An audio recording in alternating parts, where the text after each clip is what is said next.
भारत में वित्त प्रणाली। आज हम भारत में वित्त प्रणाली की चर्चा करेंगे। भारतीय वित्त प्रणाली वित्तीय बाजार, वित्तीय साधनों और वित्तीय मध्यस्थता के होते हैं। वित्तीय बाजार के अंतर्गत मुद्रा बाजार, पूंजी बाजार एवं विदेशी मुद्रा बाजार तथा क्रेडिट बाजार का समावेश होता है। पूंजी बाजार के अंतर्गत स्टॉक एक्सचेंज वित्तीय संस्थाओं का समावेश होता है। वित्तीय संस्थाएं वित्त एवं अर्थव्यवस्था के संदर्भ में उन संस्थाओं को वित्तीय संस्थाएं कहते हैं जो अपने ग्राहकों एवं सदस्यों को वित्तीय सुविधाएं उपलब्ध कराती है। वित्तीय संस्थाओं के अंतर्गत आज हम भारतीय औद्योगिक विकास बैंक की चर्चा करेंगे। भारतीय औद्योगिक विकास बैंक औद्योगिक क्षेत्र को वित्तीय आवश्यकताओं की पूर्ति करता है। इसकी स्थापना जुलाई 1964 में इसकी स्थापना हुई। 1976 तक ये बैंक रिजर्व बैंक का सब्सिडरी बैंक रहा। 1976 में इसे रिजर्व बैंक से अलग कर दिया गया और इसका स्वामित्व भारत सरकार ने अपने हाथ में ले लिया। वर्तमान में IDBI में सरकार की हिस्सेदारी 58.46 है। जहां हम इसके कार्यों की चर्चा करें तो इसके कार्यों के अंतर्गत औद्योगिक उद्देश्यों को वित्तीय सहायता प्रदान करना तथा उद्योगों के विकास में लगी संस्थाओं को बढ़ावा देना है। यह बैंक बड़ी तथा मंझोली औद्योगिक इकाइयों को सीधे ही वित्तीय सहायता प्रदान करती है, जबकि छोटी व मंझोली इकाइयों का बैंकों तथा राज्य वित्तीय संस्थाओं के माध्यम से भी वित्तीय सहायता प्रदान की जाती है।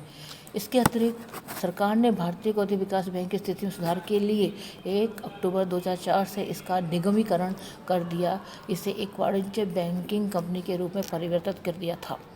11 अक्टूबर 2004 को RBI द्वारा एक अधिनियम जारी करके IDBI को अधिनियम 1934 के तहत एक अनुसूचित बैंक बना दिया गया था। इसके अगर हम IDBI के कार्यों की प्रकृति के बारे में चर्चा कर रहे हैं तो बैंक द्वारा किए गए कार्य थे सराहनीय रहे। बैंक द्वारा 50 वर्ष के कार्यकाल में लगभग 30 करोड़ रुपए से अधिक की वित्तीय सहायता स्वीकृत की गई। इसमें अधिक सहायता उद्योगों को प्रत्यक्ष ऋण, औद्योगिक ऋणों की पुनर्वित्त एवं बिलों पर कटौती के रूप में दी गई। दीर्घकालीन वित्त के क्षेत्र में एक शीर्ष संस्था होने के कारण बैंक अन्य वित्तीय संस्थाओं के अंशों एवं ऋण पत्रों की खरीद में भी अधिकाधिक पूंजी लगाता रहा है। लघु उद्योगों की सहायता के संदर्भ में बात करें तो इसने प्रत्यक्ष और अप्रत्यक्ष रूप में दोनों तरह से सहायता की है।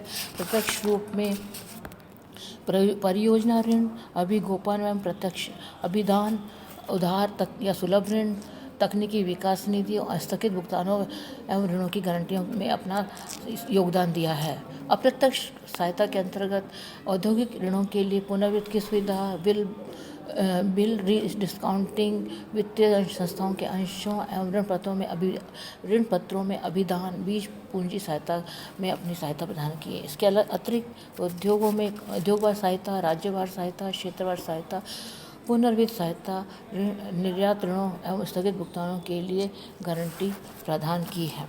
इसके अतिरिक्त जो IDBI का जो कार्य है वो है राज्यों के वित्तीय निगमों एवं तकनीकी संगठनों के अधिकारियों के प्रशिक्षण कार्यक्रम आयोजन करना, समय पर इनका निरीक्षण एवं प्रगति रिपोर्ट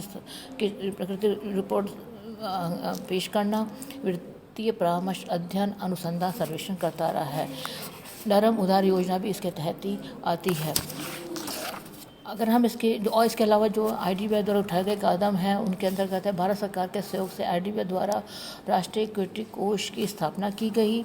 एकल विंडो सहायता योजना स्थापित की गई। एशिया विकास बैंक से $100 मिलियन का विदेशी मुद्रा ऋण, जिसे SFC के माध्यम से लघु औद्योगिक क्षेत्र की सहायता के लिए प्रयुक्त किया गया। इस तरह से IDBI ने उद्योगों के विकास के लिए अपना योगदान दिया। धन्यवाद।